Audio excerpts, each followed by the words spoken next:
Well, it's just us. Okay, let's do this. Oh, it's miserably hot in here. Lights, windows. That is admittedly not a lot better. Yeah, definitely not a lot better. Okay, that's fine. Okay, give me a minute, I'll get set up and we'll do this. I was at a really boring meeting, really fucking boring. I was sitting around and I was thinking, what can I do while I'm here that makes me look like I'm actually doing something productive, but I'm actually wasting time? And then I realized I had a pad of yellow paper with me. Always carry one of these. And the other thing I realized, let me make sure there's no, okay. So the thing I realized was that I could draw my wiring harness thing that I wanted to do. So I figured out how to fix my gauge cluster problem that I've been having.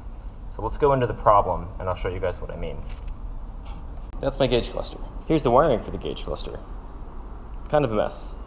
Now, what I was trying to do originally was to tap off of the headlight wiring. You can see where I messed up some taps right there. Zoom in on that. That didn't work because I didn't have enough space inside the headlight bucket, so it just made a giant mess, and that was not good. Then I was trying to figure out how I can tap off these wires cleanly, and then I realized something. Check this out. I've got all this space in here, and I've got this whole thing here. So I could tap off the wiring right here and run a separate cable up the side, because I don't really have much going through this side, all the way up to the front to the harness and to the gauges. That way I have a separate set of gauges. So that's what I'm gonna do. Now here's the tools that I bought for the job. The problem you always run into with making taps is you can either use vampire taps, which are really gross. Let me try to pick one up and show you what I mean. This is a vampire tap. It's got a little piece of metal and you clamp it down, crunch, you put the tap into here. So the problem is that that usually slices through the wire, it weakens it.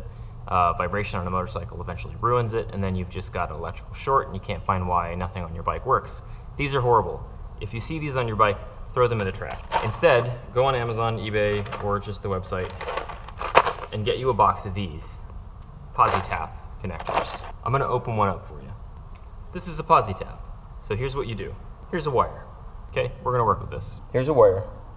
Here's a posi tap connector. This is what you need to do to get them to work together. All right, clear some space. Here's a wire. Here's a posi tap connector. So you unscrew one side, and it's got two pieces. It's got a really pointy side, and it's got this side that has a little channel in it. Put the wire into the channel. Oh, I'm using the wrong size. Okay, here's a bigger one. Unscrew it, take the wire, put the wire into the channel,